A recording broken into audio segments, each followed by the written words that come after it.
While the whole world is shouting for justice for Justin Bieber, his mother has completely vanished. Reports now confirm that Patty Millett quietly moved to Hawaii. No interviews, no defending her son, just complete silence. And it gets even stranger.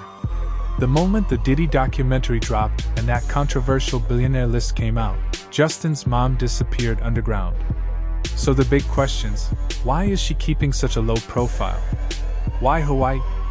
And what critical evidence are people saying she took with her?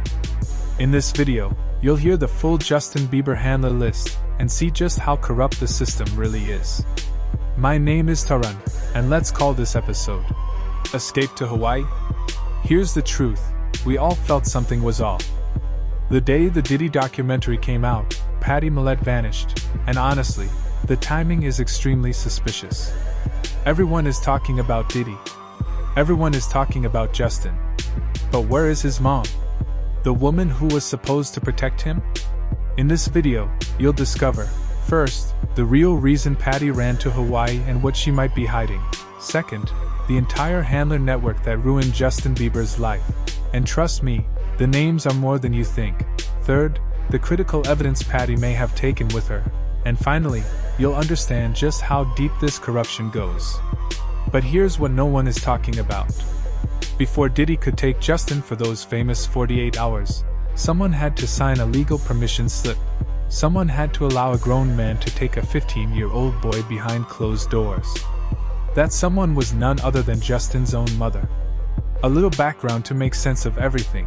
Patty Millett, Justin Bieber's mother, raised him as a single teenage mom after his father left. She was young, broke, and doing her best. At least, that's what we thought. In 2008, when Justin was just 13, a man named Scooter Braun discovered his YouTube videos. Scooter didn't just see talent, he saw dollar signs. He convinced Patty to send her son alone to Atlanta to work with Usher and start making music. Remember, Justin was only 13, just a kid. Once in Atlanta, Usher took him under his wing and then introduced him to Diddy. In 2009, something happened that people are still talking about today. Justin spent 48 hours alone with Diddy. They even filmed a video of it, and watching it now is deeply disturbing. Fast forward to today, Diddy has been sentenced to prison. He's facing over 150 lawsuits, some involving minors. And a new documentary surfaced showing footage nobody had seen before. Victims are finally coming forward. And right in the middle of all this, Patty Millett quietly disappears to Hawaii, without a single word. And let me tell you, her silence speaks volumes. Now, let's talk about the Scooter Braun connection and how all this chaos started. Scooter Braun, the man who discovered Justin Bieber, plays a key role here. But here's something that will make your skin crawl. There's a clip of Kevin Hart hosting on stage, talking about how Scooter found Justin. And the way they describe it is absolutely disturbing. Kevin Hart jokes about it, everyone laughs. But if you really listen, what they're describing is horrifying. And let me be clear, the person I'm angry at is Justin's manager, Scooter Braun. That's right, Scooter Braun. He was 25 years old, living alone in Atlanta, when he discovered Justin Bieber late at night on the internet, a young boy singing in videos. Some of the jokes Kevin Hart makes in the clip are shocking, and yet everyone laughs. Some look uncomfortable, some look lifeless. They know something is wrong. But in Hollywood, that's how it goes. People laugh at things that should make them sick. Here's another shocking detail. According to a new blind item, Scooter Braun allegedly paid a Korean media outlet to remove an article that linked him closely with Diddy. Everyone knows Diddy had close ties to Justin Bieber, so it's not hard to believe Scooter had connections too. This Korean newspaper was forced to delete the article about Scooter and Diddy.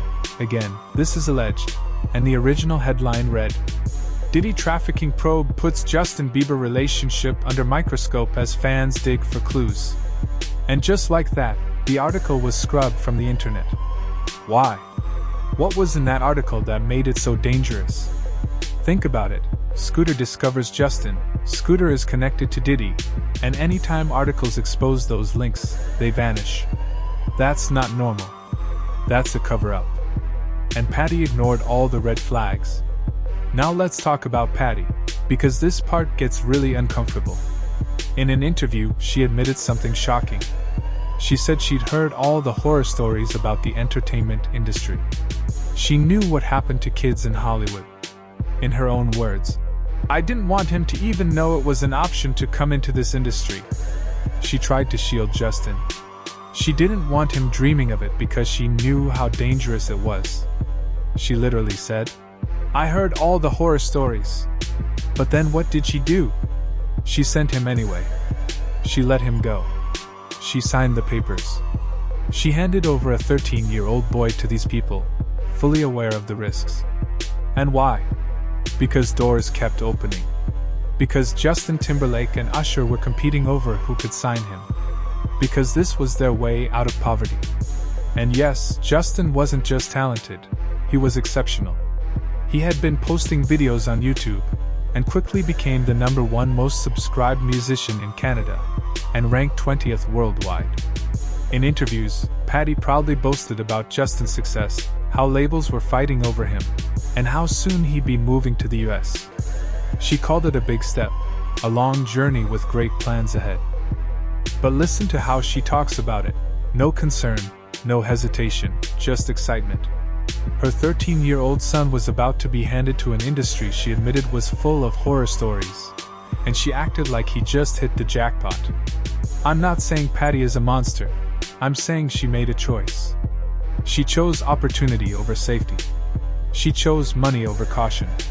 And now, she has to live with that decision. Here's the legal reality most people aren't talking about. When Diddy took Justin for those 48 hours, it wasn't just a casual hangout. Legally, you cannot take someone else's child for 2 days, especially when that child is 15. Diddy himself says in the video, "I don't have legal guardianship of him, but for the next 48 hours he's with me." Did you catch that? No legal guardianship, yet Justin was handed over for 48 hours. That meant a temporary transfer of custody had to happen. Paperwork had to be signed. Permission had to be granted. And who was Justin's legal guardian? Patty Millett. So before Diddy could take Justin anywhere, Patty had to sign off. She had to agree.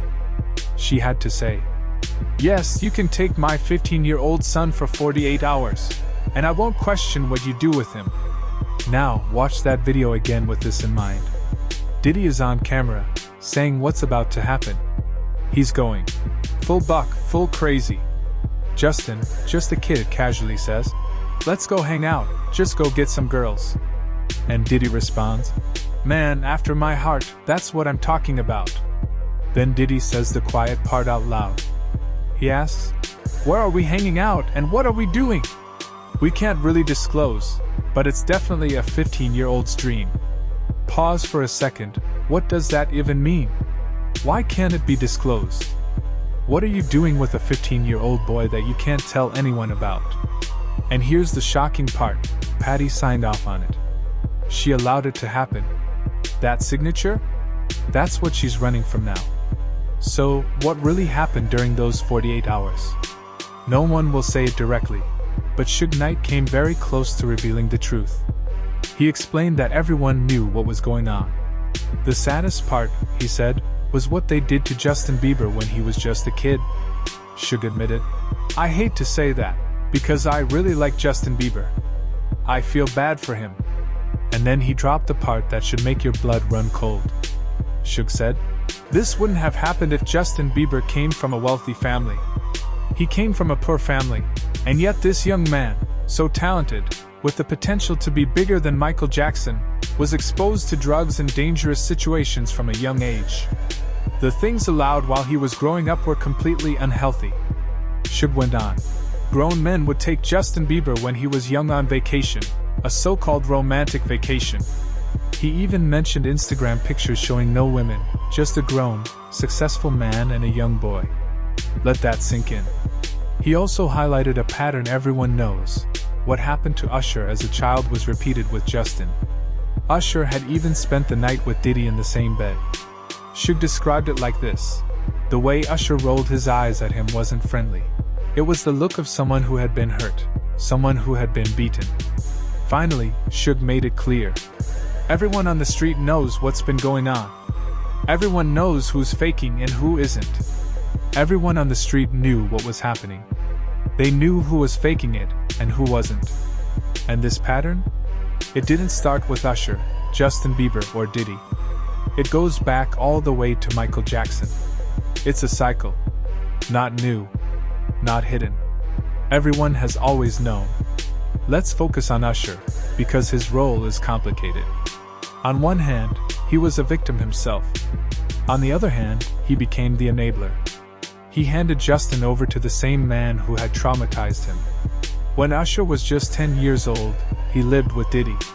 Diddy would talk about how they woke up together and even wrestled over breakfast cereal. A 10-year-old boy and a grown man living in the same house. Everyone thought it was normal. By the age of 13, Usher was sent to something called Puffy Flavor Camp. In an interview, Usher admitted he went there to witness the lifestyle. He said, "I saw it, but I don't know if I could truly understand what I was even looking at." Read between the lines. He saw things a 13-year-old should never see, things he couldn't process, things that would change him forever. Years later, Usher had a chance to protect Justin Bieber. Instead, he sent him to Diddy. Justin responded by unfollowing Usher on Instagram. Not just Usher, but also his father-in-law, the best man at his wedding, and one of his security guards. He's finally starting to emerge from the fog. Interestingly, he hasn't unfollowed Diddy yet, which raises questions. Is there a hidden message there? Possibly, but for now, it's unclear. Jaguar Wright has been speaking about this for years. She points out that Diddy had been trying to get Justin for a while, but it wasn't until Usher took legal guardianship and gave temporary guardianship to Diddy for 48 hours that it happened. Let me repeat that. Usher had control over Justin. He knew what Diddy was capable of, yet he allowed it anyway. Jaguar asked the crucial question. Usher discovered him, managed him, promised to look after him, and then sent him to Diddy. Does that sound like a good guy? No, it doesn't. The aftermath is clear in Justin's life. His trauma is visible. In 2020, he released a documentary where he revealed that he first tried drugs at 13. Who was around him then? Diddy, Usher, Scooter Braun. Another video surfaced showing Justin growing increasingly uncomfortable around Diddy as he got older. In one confrontation, Diddy said, "You haven't been calling me or hanging out the way we used to." Justin, clearly uneasy, handed him a fake phone number, signaling he just wanted the interaction to end. Then there's a heartbreaking interview where Justin cried talking about Billie Eilish. He said, "It was hard for me being that young in the industry and not knowing where to turn. I just want to protect her. I don't want her to go through what I went through. I don't wish that on anyone." He refused to name names, but it's obvious who he meant. Even recently, when a paparazzi tried to ask him about the Diddy documentary, Justin's response was firm. "Don't ever ask me about that man. Some things I've moved on from for my own peace." Justin has moved on, but he hasn't forgotten, and he certainly hasn't forgiven. And the impact of that trauma? It echoes through his relationships and his worldview. There's even a clip from an Instagram live where Justin is speaking to Diddy, and the dynamic is chilling. Justin gushes, "I'm so honored to be on this call. I respect you so much. I always have, always will. What you've done for this planet, who you are, and what you do for your family is commendable." On the surface, it sounds like admiration. But listen closely, it's someone who has been conditioned to worship their abuser. It's heartbreaking. Now, let's shift to Patty Millett. While Justin's trauma is visible, Patty has been presenting herself as the caring, prayerful mother. Recently, she posted a prayer for Justin's healing on Instagram, portraying herself as a devoted parent. Touching, right? But Justin saw through it. In the comments, he left a sarcastic remark about her pinky toe, publicly humiliating her. He wasn't buying the act. Psychologists explain this well. Victims often resent the enabler more than the abuser.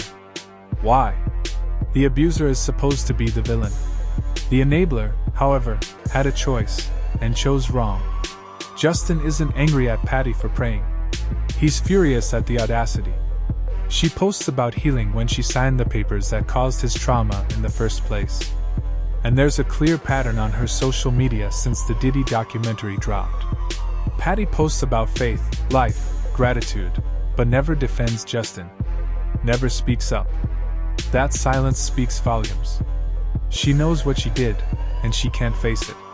So why Hawaii? Why now? Reports confirm that Patty quietly moved there around the time the Diddy documentary aired. No public announcement, no explanation, she just vanished. Some speculate she fled with evidence, tapes, documents, anything that could expose the operation. But the truth is darker, she fled from her own conscience. Patty can't look Justin in the eye. She knows the papers she signed allowed her 13-year-old son to be alone with Diddy. She chose opportunity over safety. And now, as the truth comes out and victims are finally being heard, she can't defend herself. So she ran. Hawaii is far isolated, a place where she doesn't have to see the headlines, the documentary, or answer reporters. She can hide. But you can't run from the truth. You can't run from your conscience. And let's be honest, this wasn't a mistake. Patty made a calculated decision. Look at old interviews. She's proud, excited, talking about music executives fighting over Justin, opportunities pouring in. She's focused on success, not safety. Remember, Patty was a teenage single mom scraping by on low-paying jobs. Then her son's talent emerges, a golden ticket out of poverty. Usher and Scooter Braun promised superstardom, fame, wealth. The temptation was enormous. But no amount of money is worth your child's safety. And yet she chose it. No amount of success is worth a child's trauma. But that's exactly what happened. Patty Millett saw dollar signs and convinced herself everything would be fine. She wanted to believe Justin would be the exception, that he'd survive the industry unscathed, that the horror stories she'd heard wouldn't touch her son. Now, Justin is paying the price for that choice. The Handler Network. Let's break down the people who controlled Justin Bieber as a child. Scooter Braun, the manager who discovered Justin on YouTube in the middle of the night. Scooter convinced Patty to send her 13-year-old son to Atlanta and became the gatekeeper to Justin's career. Usher, the mentor who took Justin under his wing. The same Usher who lived with Diddy as a child, later became Justin's guardian, and then handed temporary custody to Diddy. Diddy, the man who had Justin for 48 hours doing things that could not be disclosed. The same Diddy now facing over 150 lawsuits and prison time. L.A. Reid, the record executive connected to this entire network. Suge Knight mentioned Diddy working closely with Reid and Babyface. Clive Davis, the ultimate power broker in the music industry, controlling huge stars like Whitney Houston and Alicia Keys. Diddy doesn't move without Clive's approval. Justin wasn't treated like a child. He was treated like a product, an investment. And shockingly, most of them are still untouchable. Only Diddy is facing consequences. Everyone else remains powerful and protected. Diddy's recent image control. While all this unfolds, Justin has been doing Twitch streams, painting a picture of a wholesome upbringing. He talks about how his mom gave him a calendar with Bible verses, and he'd earned gold stars for memorizing them. On the surface, it's innocent, but the timing is suspicious. Right when Patty is being called out as a neglectful parent, Justin highlights good parenting. It feels like subtle damage control, but the audience isn't fooled. The bigger picture.